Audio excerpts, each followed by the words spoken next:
Welcome everybody. This is the Mile 99 interview. It's episode number 14. And tonight we have our guest, Jennifer Hemmen, and she is joining us and talking with us about some pretty exciting stuff that she's been doing in the past year. So yeah, I just want to give a quick couple of introductions and we'll get moving.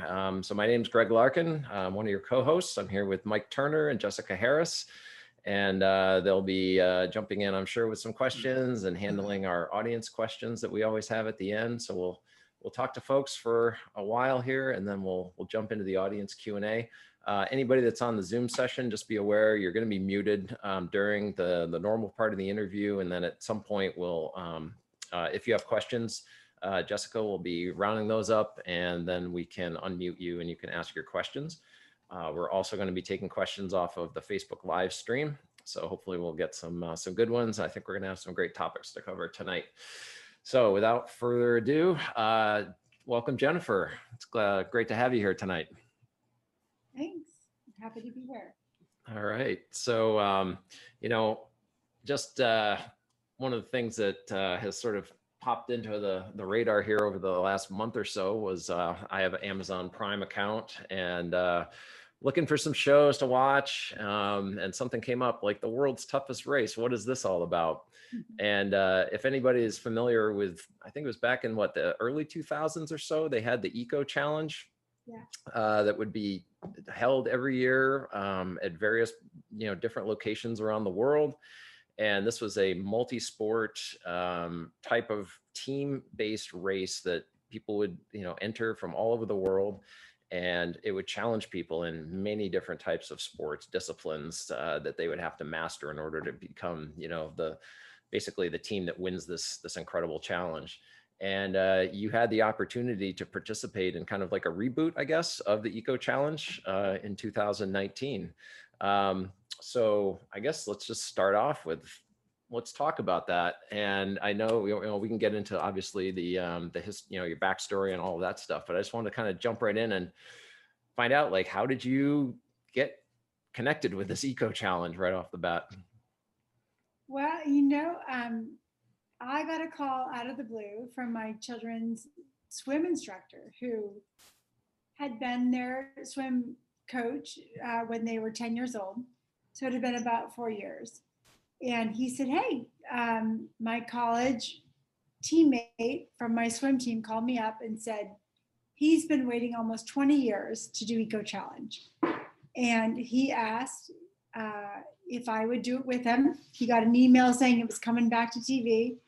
And he said, there's only one woman that I would do this race with, and it's Jennifer Hemmen.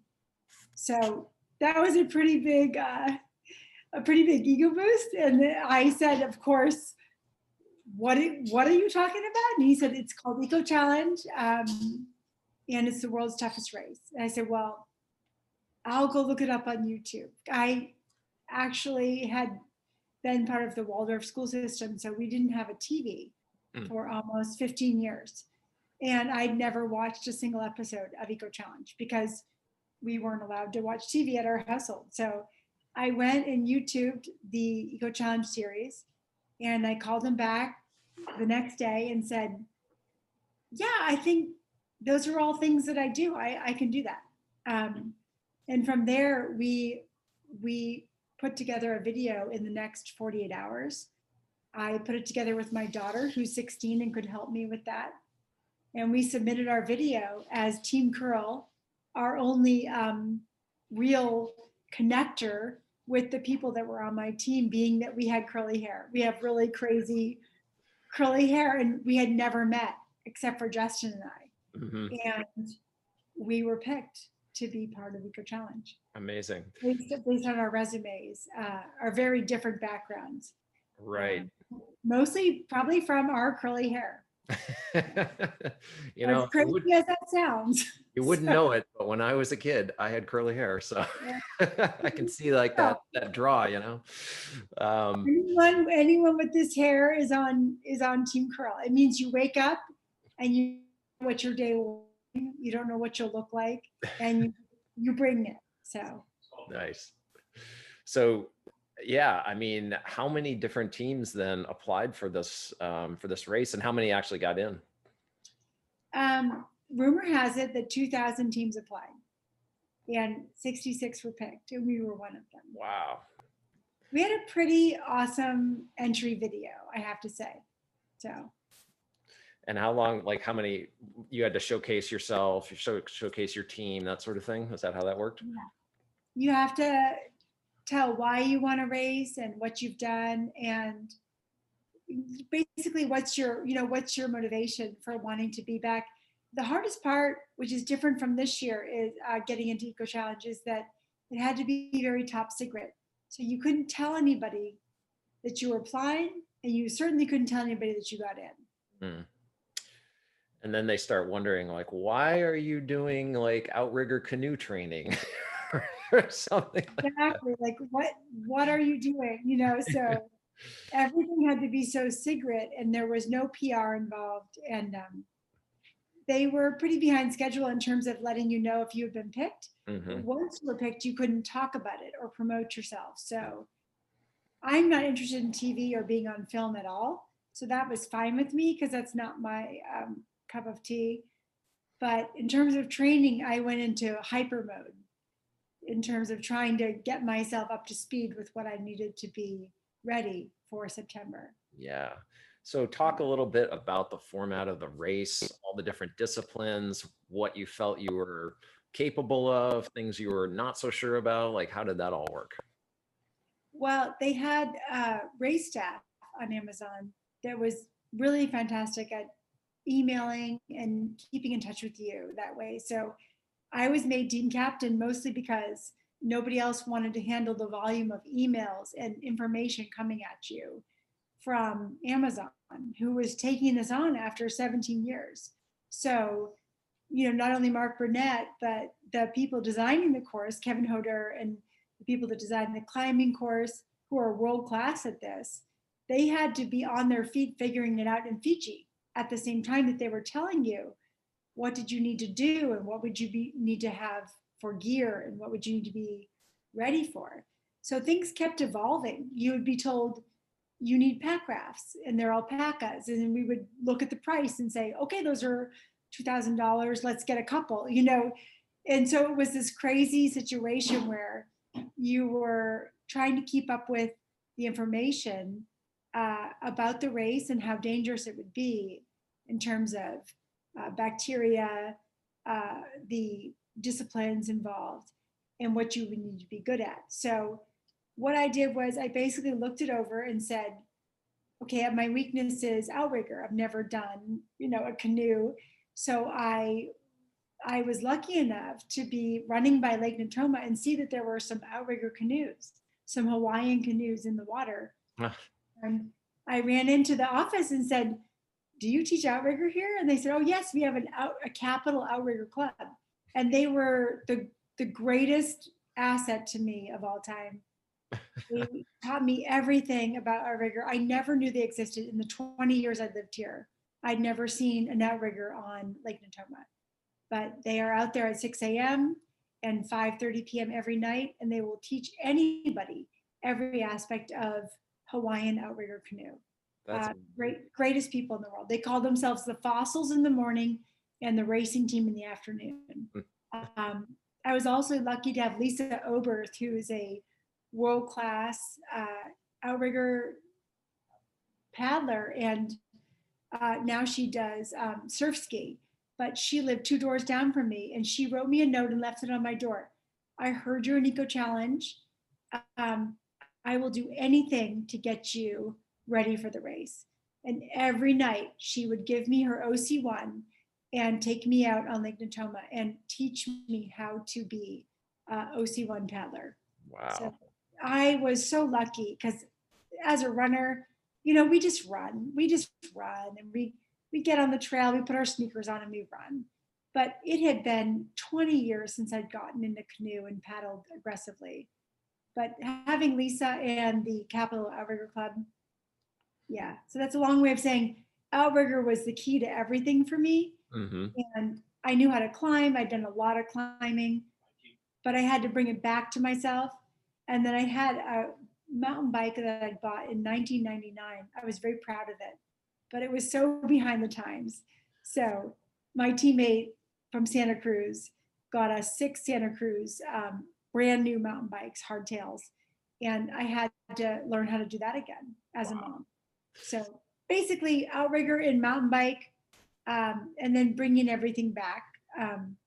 But it was really a challenge as a mom of 3 kids. Yeah, how many? There's so many questions. So first thing is like, what a lucky break to find an outrigger, outrigger canoe, operation on Lake Natoma. I mean, Right? that's amazing.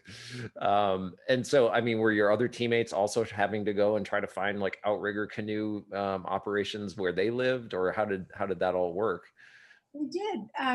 Well, so Brett was in Santa Cruz, so he went to his local outrigger club on the ocean, Mm, and they're phenomenal. So he was able to join them and get some experience being the steers person, which is the hardest job.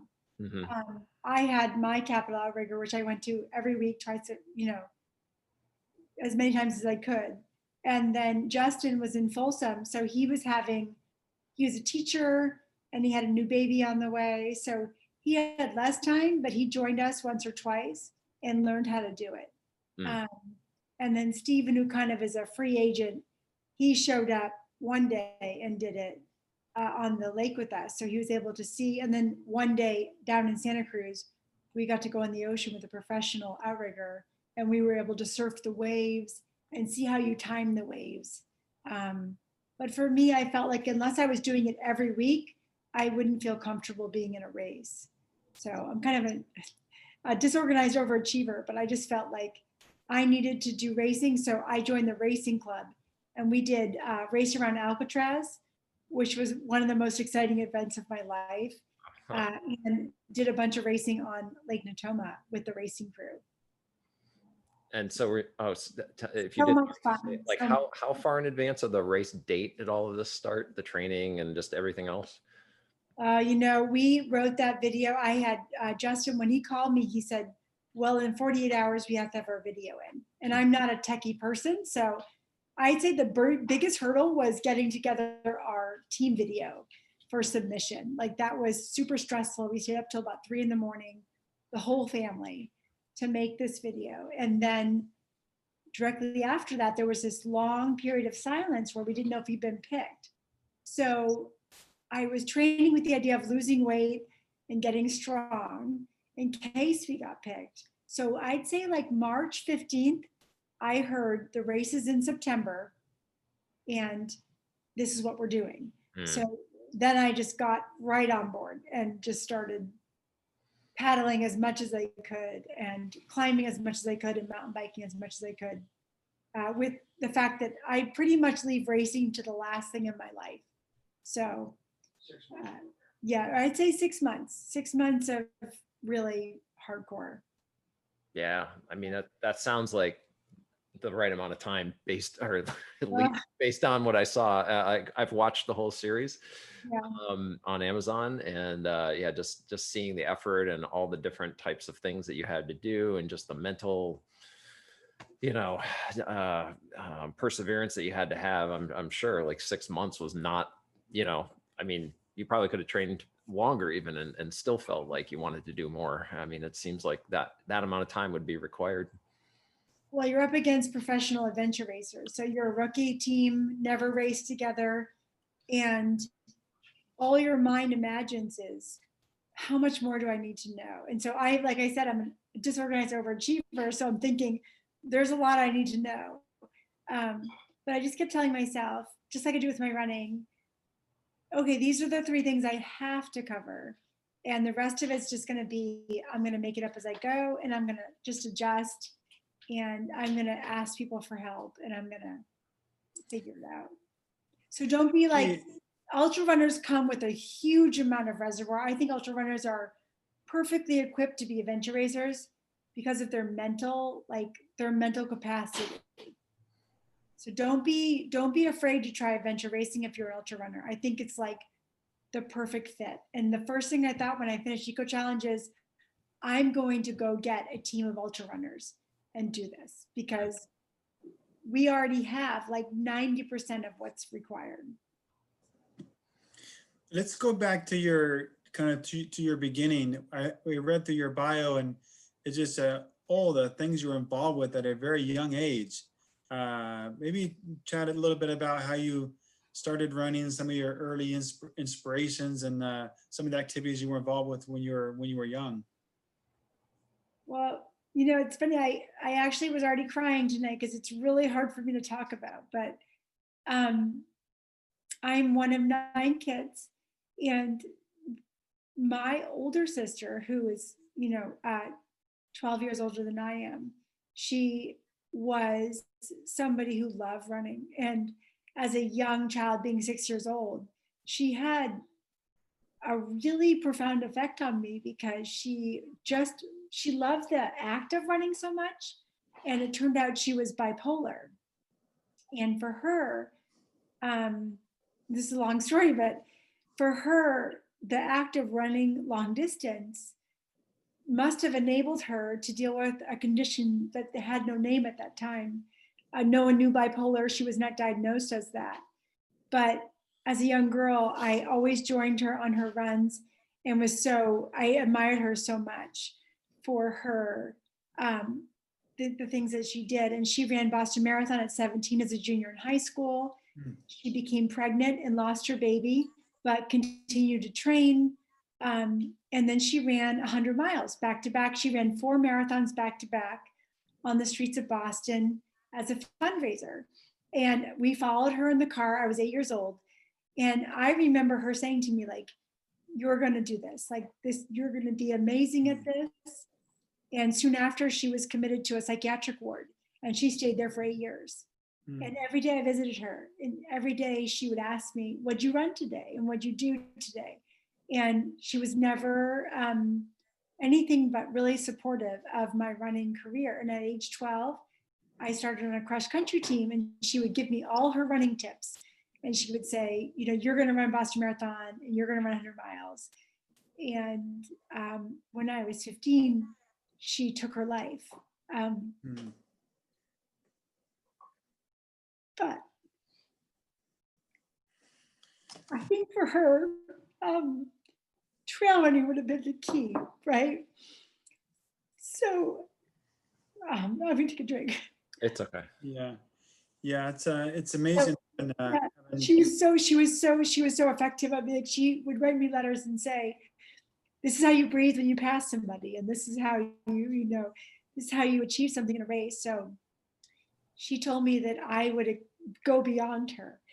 And I remember after she passed away, I was 16, and I saw an article of Ann Trayson. It was a picture of Ann Trayson from above on the Western States Trail, and her husband was saying 20 miles is just her cup of coffee. Like, she's ready to go. Like, she loves this Western States race. And I thought, that's what Julie would love. I'm going to do that race. Like, I'm going to do that for her, because that's what she would have loved. Not the streets of Boston, but like these trails with the mountains and the trees. And this was inside me all my life. And I moved to California when I was 29. And I ran for 7 years on Western States Trails and had no idea. And one day I saw a little brown sign that said Western States, and I stopped in my tracks, and I got home and called my husband. I said, I've been running on the Western States Trail. I thought it was in Colorado, but it's right here. And this is what I promised Julie I would run for her. Like, this is what I promised.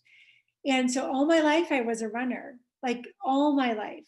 It brought so much joy to me. But this, knowing that I was on Western States, I went on this thing called a computer and the internet, and I found that there was a qualifier. And a month later, I ran a qualifier, and I qualified for Western States, and I entered. And of course, I didn't get in. But that was the beginning of my journey to get into Western States and let God decide when I would get in, so that I could run it for Julie. And it took me 7 years. So 28 years to the day she died was the day I got into Western States. And wow. We ran it together. And I literally had the best race of my life. I ran up Devil's Thumb. I ran up every mountain. and nothing hurt. I was smiling the whole time. And I said to Julie, someday I'll have to run this for myself because I know you're running for me. So my whole running has been about everything she taught me about just being joyful. So I cry a little bit because I never told anybody except for like one friend what my goal was. But my goal was to get into Western States when it was the right time and then run it for Julie. So that's my whole running career. It's not very much, but like all my life, I've been very lucky to be good at running. I really was just trying to get to a place where I could run for Julie. That's And great. and you did it. That's an amazing story. Thank you for sharing I that. have a silver buckle for Julie, and I always, time I get in, it's been 7 more years since I've been waiting, or maybe 6. I think this year is 7, but it'll be it'll be a COVID year. My next is going to be harder because I'll have to run it by myself. Yeah, so, yeah. She literally ran it, and I embarrassed myself in front of her photographer because I stopped before Devil's Thumb and started talking to her and saying, okay, Julie, it's been kind of hard today, but like, I feel like you're doing this for me. And like, I was talking to her, and then I turned around and saw a dude just sitting there taking my picture. And I was talking to myself. I said, sorry, I'm going to head out to Devil's Thumb now. So next time it'll just be on me to run Western States. So that's really my inspiration. And yeah, I've been very lucky my whole life to be good at running. So that's going to be a special one, I'm sure, the next time around. Yeah, it'll be a little slower, I think, this time. But you had a great day. I mean, sub 24 silver buckle. I mean, yeah, I'm sure she was lifting you right up along those climbs and everything else. A piece of cake. It was literally a piece of cake. I just felt so much love, and it was perfect. That's great. That's great. Yeah. Well, Greg. Yes. I mean, well, I'm just collecting myself. I know. Story a little bit. Sorry. About this. I mean, my friends can tell you that only Melissa Johnson knew my story. Even my husband didn't know my story. I said I just want to run Western States for my sister, and I didn't want to tell anybody because I felt like it would. I don't know. It just, for some reason, it felt very private. And but once I got in, and yeah. Did Melissa crew you on that run? She did. My friend Christy Perry was my pacer. Yeah. We've been through some deeply personal things together, and she really was the person that I felt could do that. And then Melissa is just the ultimate crew. And I was so lucky to have Tom Robeski be my pacer from Forest Hill to the river. And we flew. We didn't even take our headlamps off till Cal 3. And we got there in 2 hours and 15 minutes.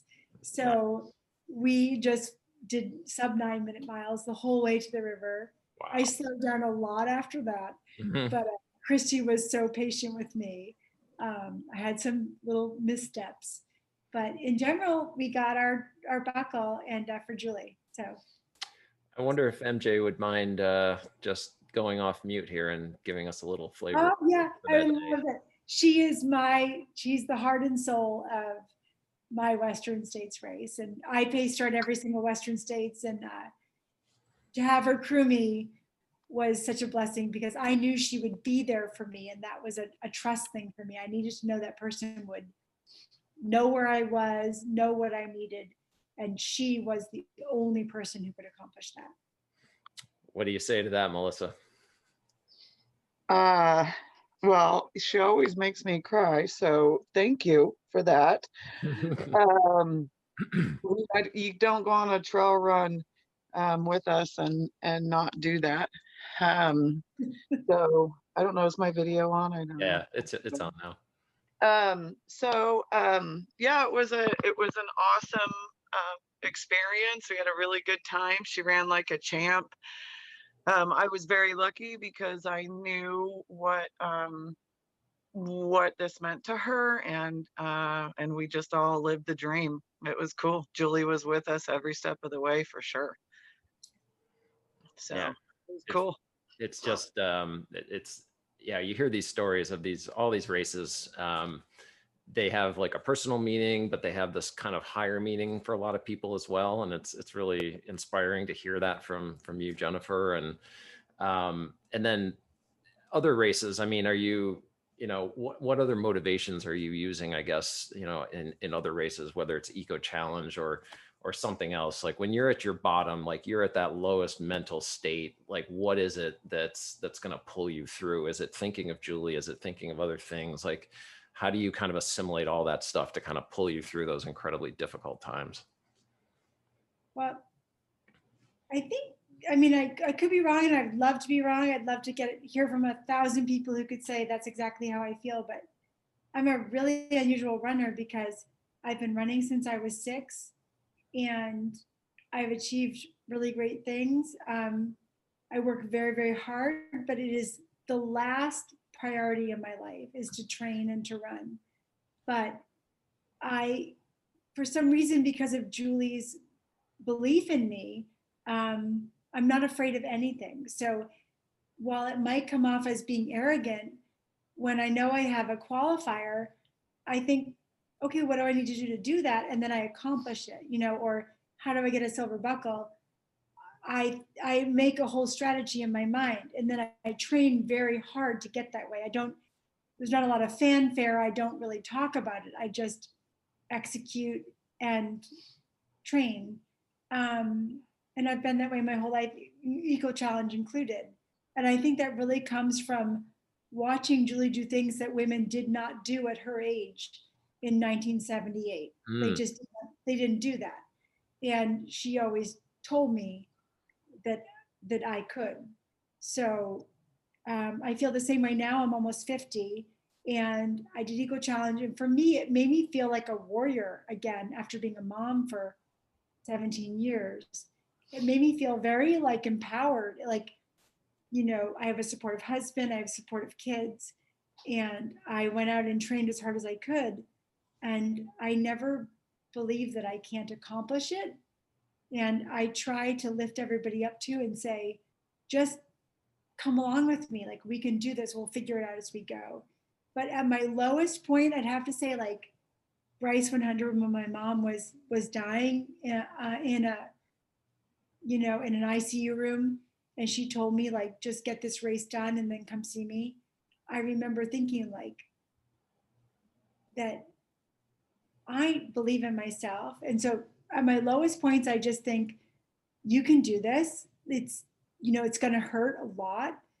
And you might not have the time you want, and it might look really bad on ultra sign up, like you're going to be like last place and you're going to be like a 68%, but who cares? Like, you did it, no crew, no pacer, and you went through the process. And so for me, every time I go through the no crew, no pacer process for 100, I'm not saying I don't need people. I'm saying, like, Jennifer, you have it in you, and you can do it. Like, you can get through this, and you'll be able to help the people around you by being positive and cheerful. Like, I feel like I'm always cheerful and I'm always positive with people because I want to lift them up and bring them with me. This may be a long answer, but like, everything, including eco challenge, was just saying, like, just believe in yourself and trust the people around you and get it done. Like, I liked when Travis Macy's dad just said, you just have to go through it. Like, he kept saying, like, you just do it. Like, what else can you do? You just go through it, like, you have to do it. And that's as simple as my mind gets. I really love myself. I like to be with myself on the trails, and I love to bring other people happiness when I'm racing. So I love to cheer people up and laugh and just be really positive. So that helped me a lot in eco challenge because it was very hard. Yeah, I can imagine. I just want a quick comment there on just the attitude that you have. It's funny because Mike and I, we were talking about this just excuse me, a day or so ago about just people's attitude and kind of, with that positive attitude, and you're affecting people around you, and then each of them potentially is putting out a positive attitude to another group of people. It's kind of like this exponential spread.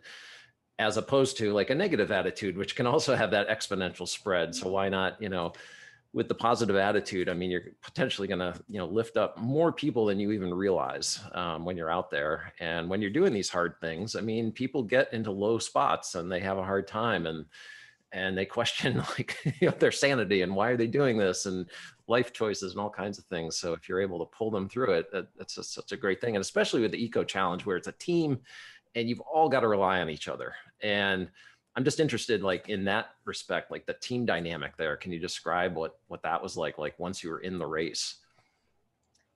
Yeah, this is a really hard thing for me to talk about, and I haven't been honest about it. That's why I've avoided all the interviews I've been requested, and my family and friends have encouraged me to be honest. And I'm really lucky to have a lot of support from some new team members that have reached out to me. I want to just mention Jason and Chelsea Magnus from Team Bend. Chelsea is my new teammate and on an all women's adventure racing team. And Sonia Wydek from Iron Cowboys from Eco Challenge, if you remember her. Yep. She's my new teammate. Oh, nice. And Renee Metier, I might get her name wrong, but she's an Olympic runner who is new to adventure racing, but she's my new teammate. And we are discussing how it feels to be the female on a team. And in one regard, you are basically, you're basically almost like required gear, because there's 3 males and there has to be a female. And it's very rare to have a team with 2 or 3 females on it. So we're talking about this. And for me on Eco Challenge, I had not raced with my team. And I was only able to spend time with Justin, really, who's my friend and who asked me to be on the team. Brett was new to me, great guy, and Stephen was new to me. So we had not raced together. And when you get in a race situation, you have to have love and support, right? Mm-hmm. And not everybody deals with the stress of racing the same way. And I had not experienced, I did not imagine nor experience people in racing who might treat me in a way that I wasn't used to. So I would treat someone with utmost respect in a race and not yell or belittle them or intimidate them. And what we're finding in adventure racing for a lot of women who are being brought to teams they haven't been with is that this can be a very difficult situation to be in. Mm-hmm. So on the show, a lot of people wrote me and said, you weren't yourself. You weren't smiling, you weren't laughing. I didn't recognize you. And I said, well, I was in a really difficult situation. So I was not being myself actually during my racing in Eco Challenge. But this is hard for me to say because it will obviously elicit criticism. But I had a great time with my team. We had some really good aspects, but we had some really tough aspects as well, which weren't shown by the show. And a lot of people have been triggered by it and have written me and said, can you tell me what was going on? I don't understand. It doesn't sort of add up. So I'm working on that. We had this great attitude, which was to race and meet people and meet the Fijians and like just have a really good time and be super positive and do the best we could and really grind, but also enjoy the environment. And so I think we were like one of the producers' favorite teams because we really had a lot of joy, but there were some really dark moments. And as you saw, we didn't finish the race, and you might have seen that. It led to some really hard interpersonal situations. Mm. What were the backgrounds of the people? Because like being an ultra runner, and this community is about ultra runners, I think we're different than other sports. I think generally the ultra runners are different. They're different than the marathoners and the road runners, and they're just a little bit. I mean, I don't know if it's longer races, but what are the backgrounds of the people? How did that Do you think that played into their general competitive behavior or the way that they react to situations? That's such a great question. I really struggled with this in the past year thinking about it. My reaction was once I finished was, I'm going to find a team of ultra runners because to me, like that is the ultimate mindset. And I have my new teammates are Alan and Beverly Anderson Abs, who everyone knows as the ultimate couple. They've done Eco Challenge. They've done everything together for 26 years. They are the ultimate positive mindset. And Rolly Delphin, who is from Forest Hill, and you can't meet a more positive person than Rolly. That's the people that you want to be with on course. I would say that our backgrounds coming into Eco Challenge were myself as an ultra runner and a mom. Like I'm basically just an old mom, you know, I'm almost 50, and Rusty had a lot of the skill sets. So I was coming in with, you know, my biggest heart, my ultra running background, my suffering background. Justin Smith, who is a phenomenal mountain biker, adventurer. He's done everything in the world. Triathlete, he's everything. He has a racing background. So he has a fantastic mindset. Brett was coming into it new as a surfer and a volleyball player, but it was really his idea and his dream that formed our team. And then we had Stephen, who was an MLS soccer player for a long time. So he's not now, but he was previously an MLS soccer player. And his claim to fame is the second most hated MLS soccer player in the league. At least that's what, you know, he is. He's been around a long time. He's known as the Bash Brothers. So we had a lot of different backgrounds. And I would say that my idea as an ultra runner is to like adjust and support and be super, you know, supportive of every decision. But I lacked the, actually, basically the eyesight to see the maps. And I didn't see that coming. I really didn't see that coming. It was new to me that my eyesight was that way in terms of being a navigator. And I felt that the speed at which we made decisions was harder for me. So our background was different things. Some people motivated through, you know, yelling and, you know, sort of like saying like aggressively what's going on and let's change this and that. And I'm more used to cooperative, empathetic discussion. So that's, I don't know how else to say it other than I would like a team where we do more teamwork and actually race together more so we understand each other's strengths better. I mean, it should be a lot easier if you have people that are local to you, I suppose. It'd be fantastic to be local. We're really excited. We haven't been picked yet, of course, so we might not be. We're not very dramatic, so we might not meet the show's billing. But Alan and Bev are world class, and anybody smart on Amazon would know to have them competing because they're a great example of teamwork and love. Yeah, I mean, haven't they done Barkley as well or been in it? Yeah. Oh my God.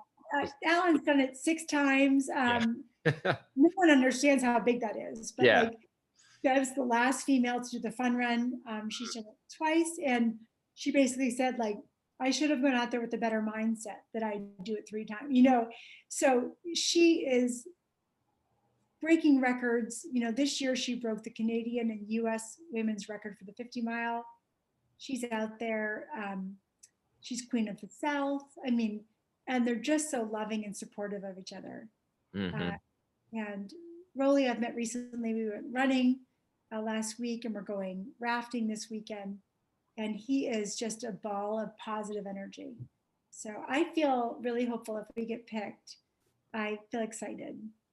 I mean, I got to imagine like you were in it already. Hopefully that'll give you like a little bit of an edge towards applying again. And especially with this team, it sounds like just the positive aspect of it. And yeah, just being able to kind of showcase, you know, all of yourselves, you know, in that way, I would think would be attractive.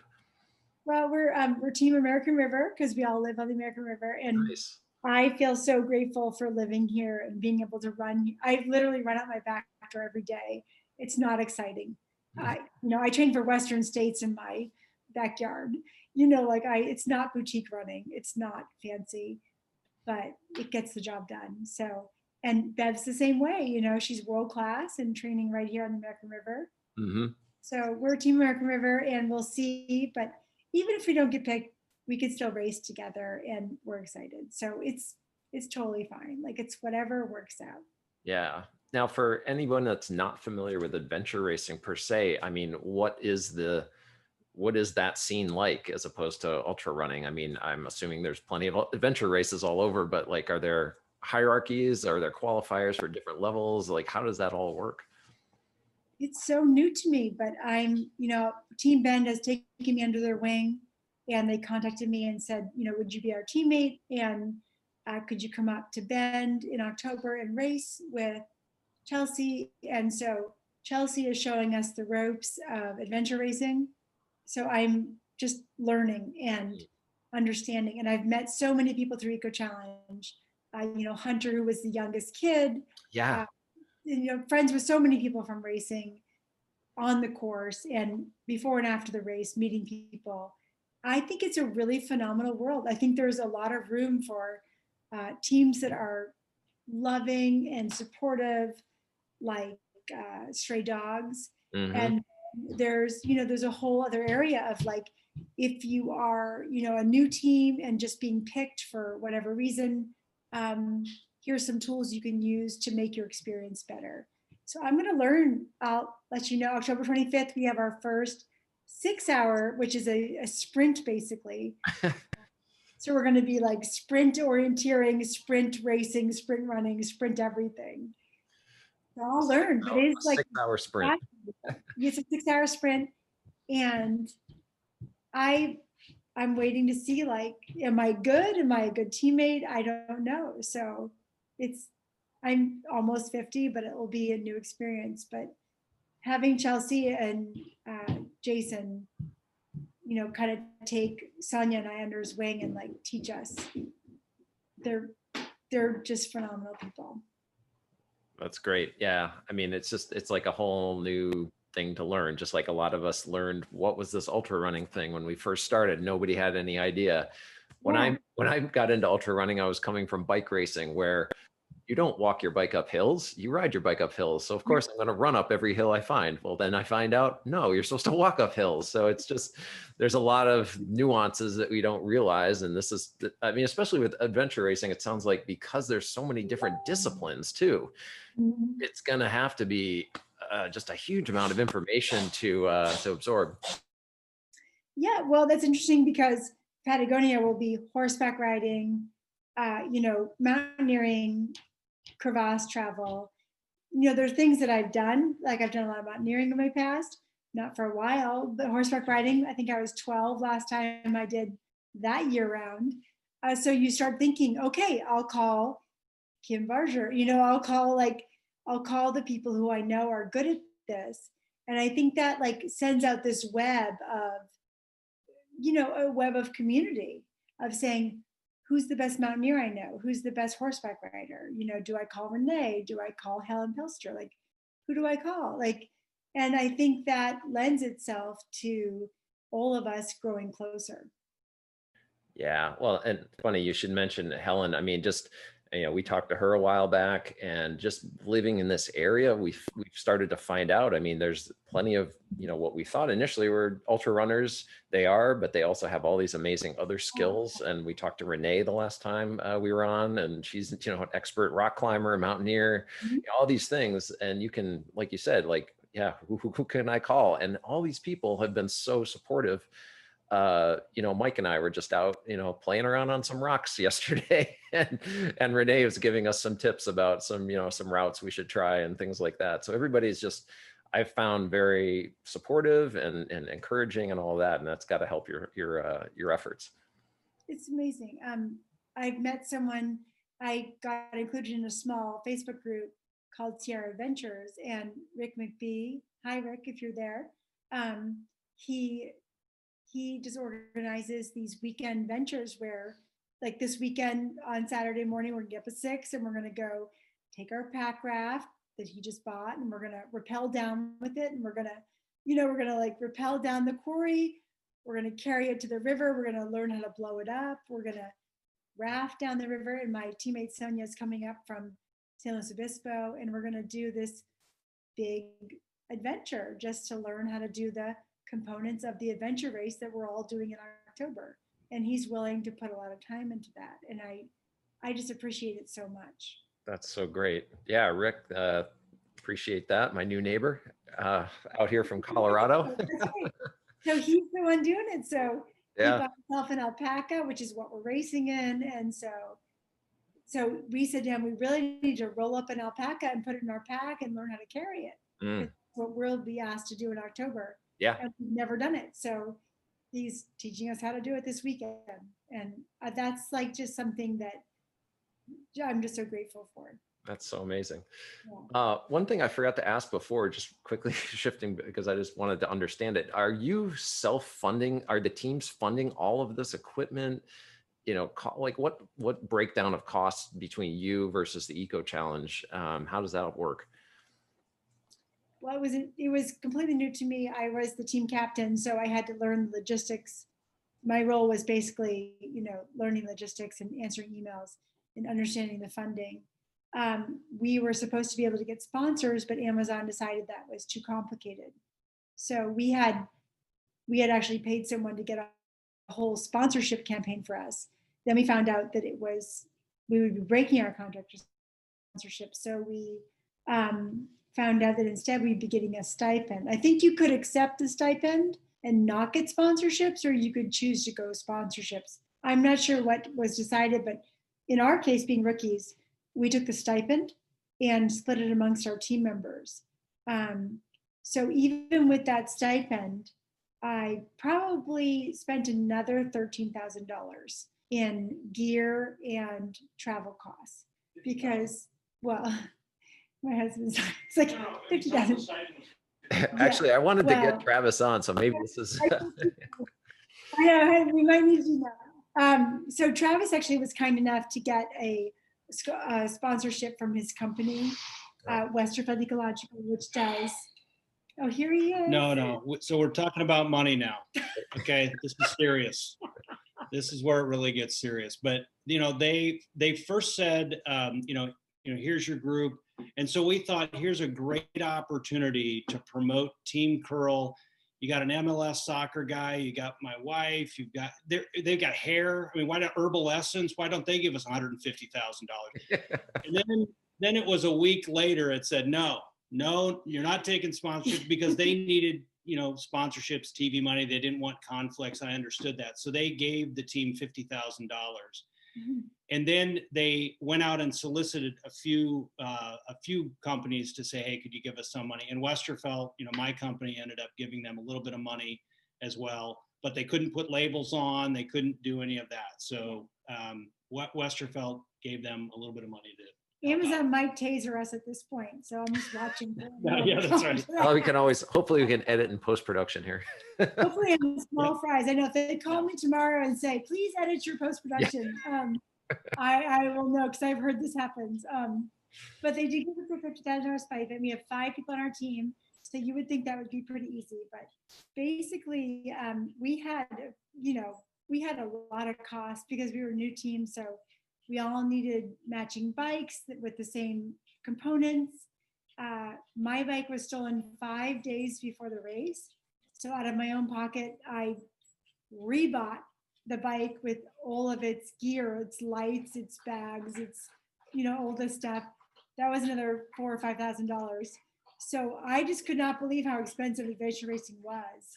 I don't think it would be easy for someone to enter like I did without a large savings account and without a really supportive husband. I sold plasma 5 times a week for 40 bucks, basically. It was terrible.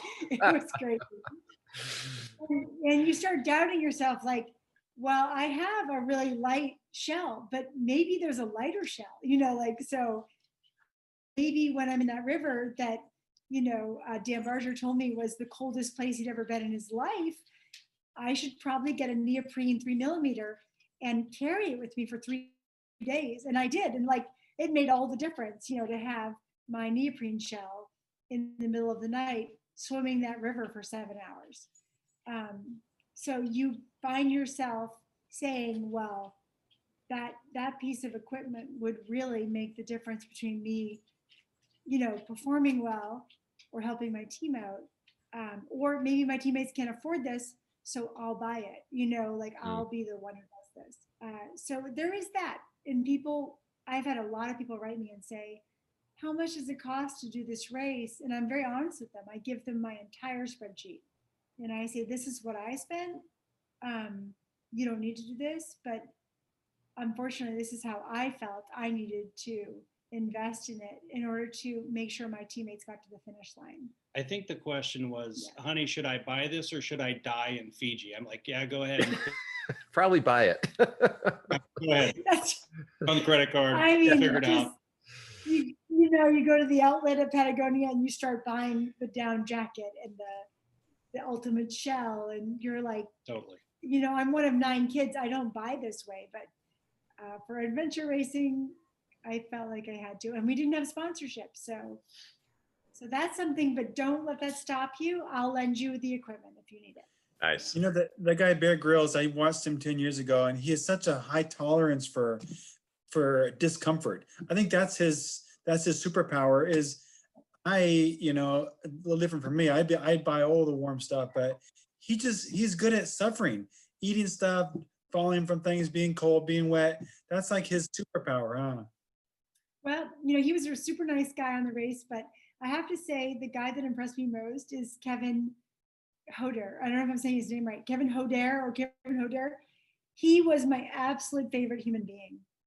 That guy, he is just, he's like a Buddha, and he just won an adventure race with his team.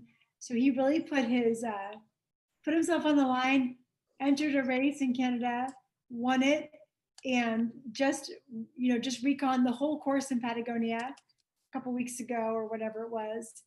And so Bear Grylls, I just wanted to see him at an adventure race. I loved him, but I'd like to see him race. I was nice to see the race, the course. What do they call it? The course, not directors, but the people that set the course for Fiji. They go out, and for Patagonia, they go out and they do the course, and they see what are the obstacles to racers. These are the unsung heroes of Eco Challenge. Bear Grylls is pretty good looking though in person, to be honest. I mean, you get up close to the guy, he's very charismatic. He looks you in the eye, he stares at your children and shakes their hand. He actually is not, he's not what I was expecting. He actually was pretty engaging in person. Really authentic kind of guy. Right. Warm hugs. Yeah. Which is interesting. But seriously, the course designers for Eco Challenge, they're where it's at. Awesome. They're awesome guys. It's great to hear all about all the different aspects of the race then. Yeah. It's crazy. You're at a hotel. There's Bear Grylls coming in a helicopter, cameras all around them. You're eating your mimosas. You don't know what's going on. So I think one of the funnier things that I thought happened was they had the closing ceremony, which was a very big deal. I mean, everybody was in the lobby, but it was also the same time as the major rugby tournament going on in Fiji. Yeah. And so no one really wanted to have anything to do with Eco Challenge. They all wanted to see the rugby tournament going on. So the World Cup. So anyway. Yeah, it was. Fiji is just to say this out of the blue, but Fijians are the nicest humans that I've ever met in the world. They will do anything for you. And there's nothing they love more than rugby. It's true.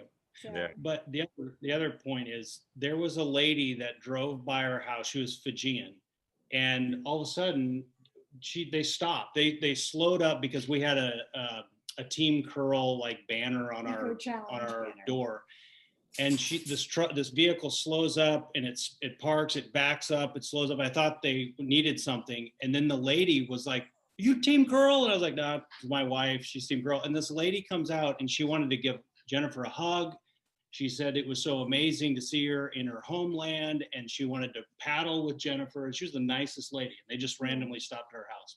Well, it was so sweet. She started crying and she said, "You're Jennifer." And I said, "Hi." And she said, "I'm from Fiji." And I said, "Are you from Suva?" And so we started talking, and she came in and I brought this. I showed her my medallion from the. Oh, you got one of those. Yeah. I Nice. showed her the maps of Suva and all my gear. And she's this phenomenal athlete from Fiji. And she said, "My husband and I kayak all the time, and we would just love for you to kayak with us." And I said, "Great. I'll need that for Patagonia. So call me." Yeah. I mean, all these connections, it just, yeah. I mean, all these sports, these incredible endurance sports, they just form these and forge these incredible connections, it sounds like. So it sounds like the experience was so rich for you. That's great. And everybody should do it. Maybe on Eco Challenge. I know it's very popular right now, but you need to know there are many, many races besides Eco Challenge. Just like there's not just Western States, or there's not just, Hard Rock. There are many more 100-milers that are just as compelling and satisfying. So look for your local adventure race and call me up if you need some gear, because I've got a lot. Perfect. Well, that's an excellent segue, I think. Is that true, Mike? Got some questions? You have questions? We have some audience questions. I do. Well, the first one, MJ is telling me that I need to ask you about All Night in the River story. We got to hear it. Do I have to leave for this? I'm totally okay with if I have to leave. I'm fine. All Night in the River in Fiji. Oh, fair enough. Not Okay. a different All Night. Okay. So everybody wants to know, was All Night in the River as horrible as it was portrayed on TV? And my answer is yes. It is. I was forewarned by Ray Malone of El Dorado Hills and Dan Barger of Auburn, who were both on the 9th or 10th place team 2002 Eco Challenge Fiji. And they both, Dan in particular, said it was the coldest he'd ever been in his entire life. And Roy said the same thing. And they told me this maybe about June last year. And I thought to myself, if Dan and Roy were the coldest they've ever been, I'm screwed. I mean, I get hypothermic in air conditioning. So that's what prompted me to buy my neoprene layer.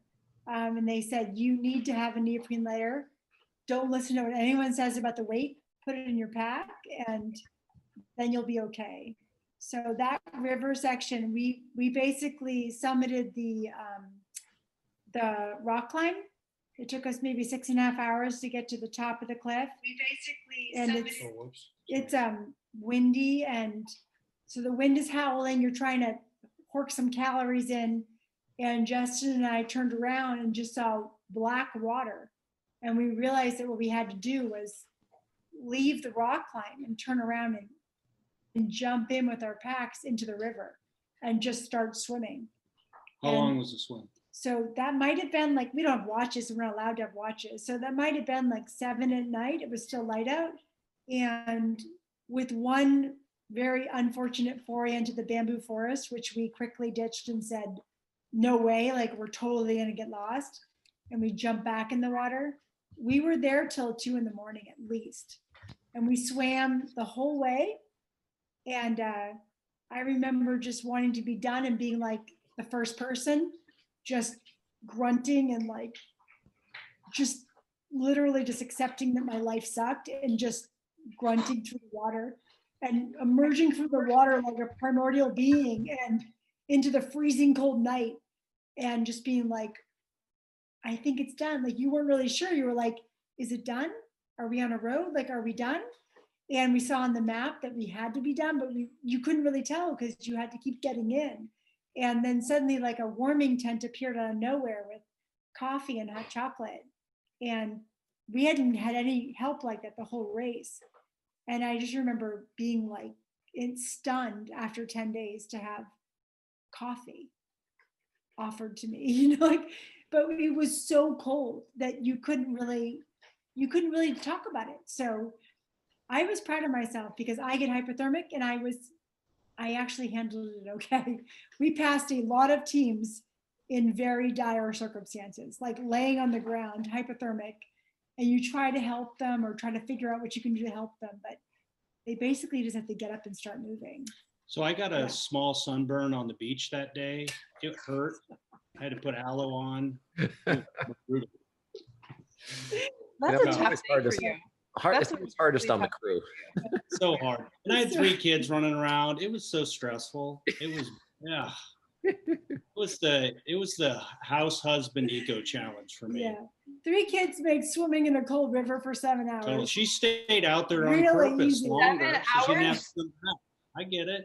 It's really, the show only shows like a tiny part of that, but you were in that river. We were in that river from daylight until, probably 2 in the morning.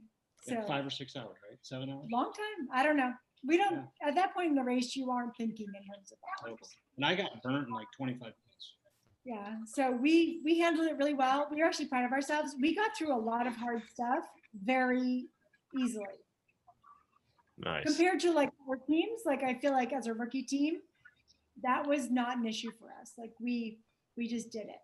In the exit interview, they desperately wanted Jennifer to admit that that was the hardest race she'd ever done. And she wouldn't, I don't think she would actually say, yeah, that was the hardest thing I've ever done. I just said, no, I'm sorry.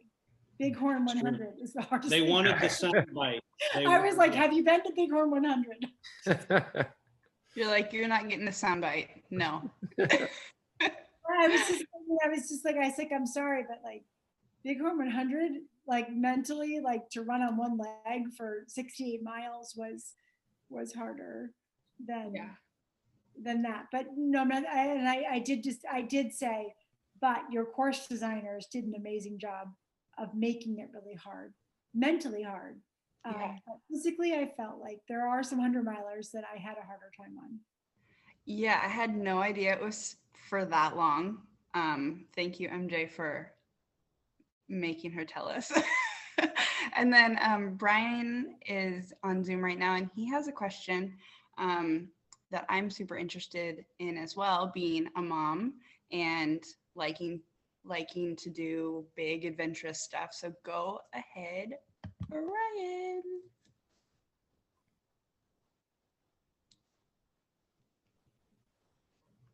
Maybe. I don't see him. There we go. Is It kept muting. So I'm looking at doing a longer race in probably about 2 years, and it's going to require multiple days of probably about 50 miles or so.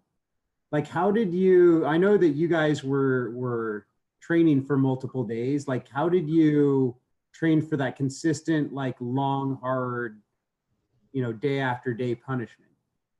How did you get your body prepared for that, I guess? For me, because I came from an ultra running background, I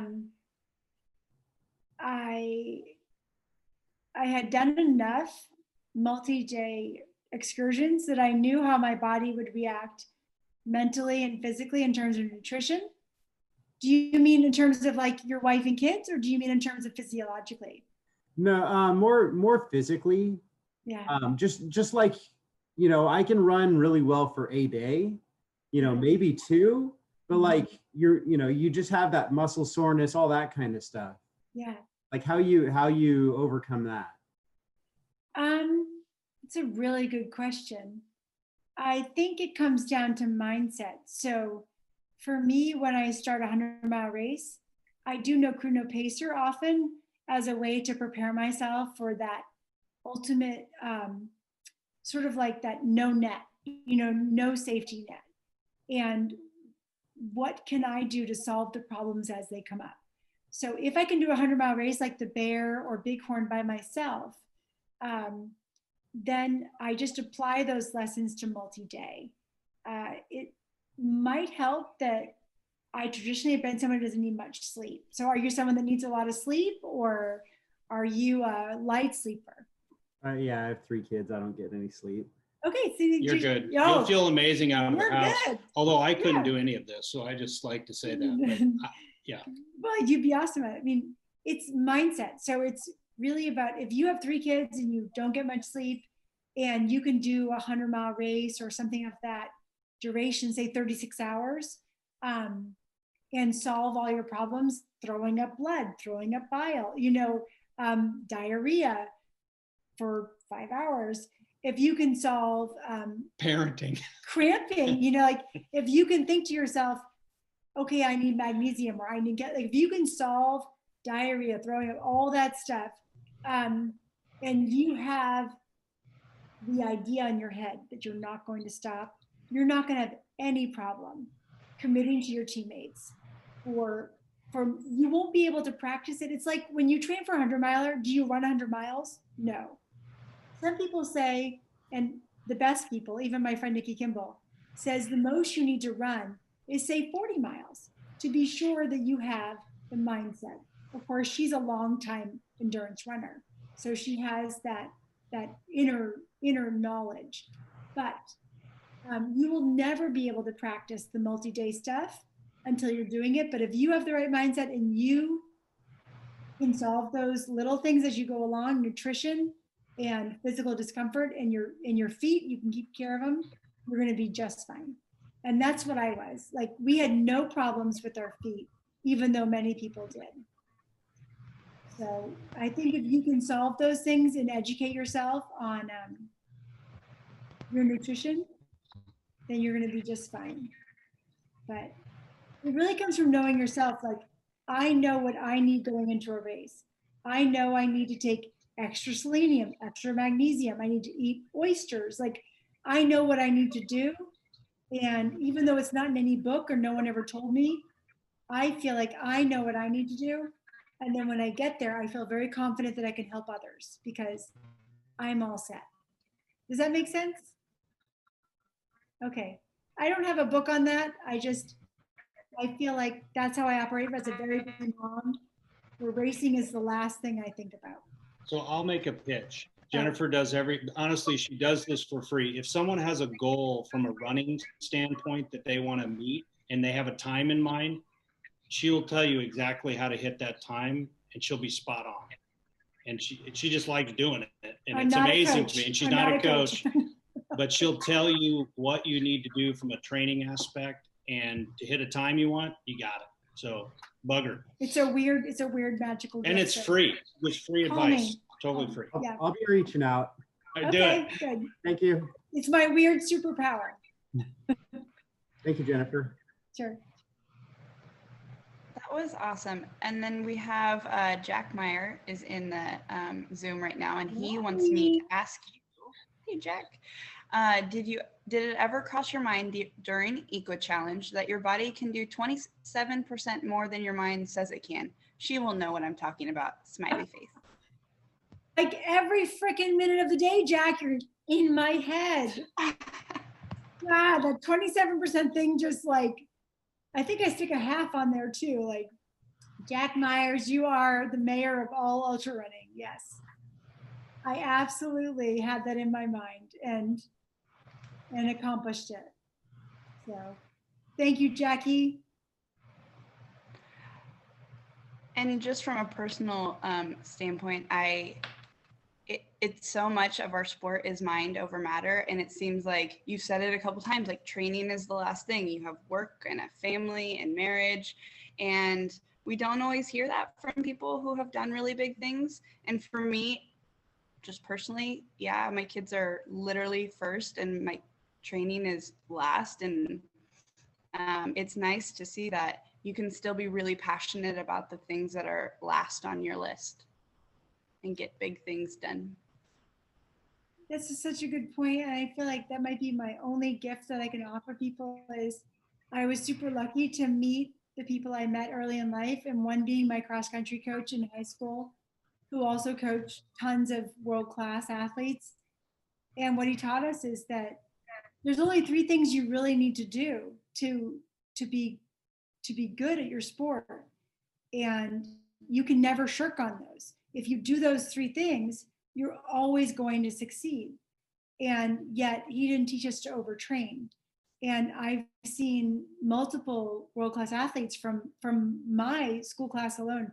You know, like I said, Nikki Kimball, Tyler Hamilton, Chris Davenport, you know, Nina Silich Cook, she's world-class skimo. We all learned from Phil Peck how to say, this is all the time I have. I'm not a professional athlete, but if you do your work, and I always say to myself, what do I need to do this week to get this accomplished? And I only have this much time. I have a tiny bit of time.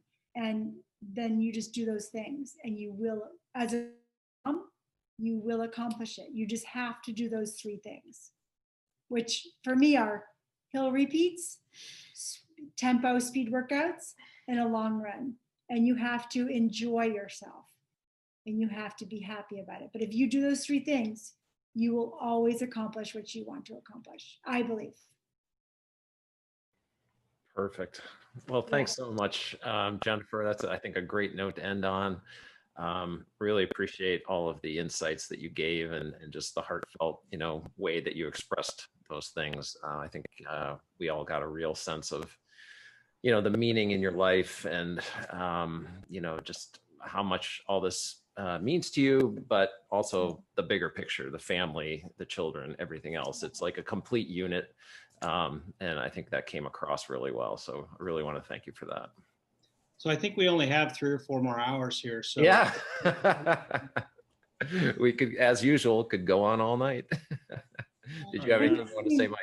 Anybody can call or ask me any running related questions or eco challenge related questions.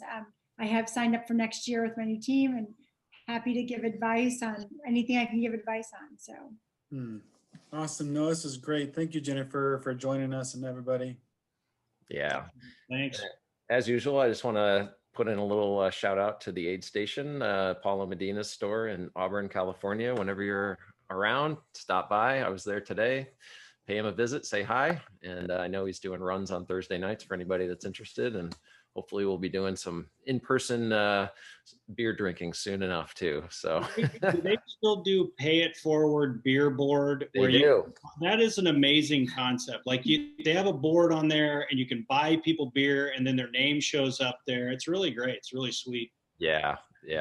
There's a few names up there I saw today, so I'm hoping we can start. I've never seen my name up there, so I'm giving a shout out to the 77 people there they're watching.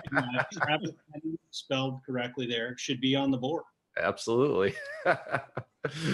Well, thanks again, everybody, and join us again. We should have an announcement for our next guest up very shortly, so stay tuned for that, and we'll see you soon. Bye-bye. Hey, thanks, everybody.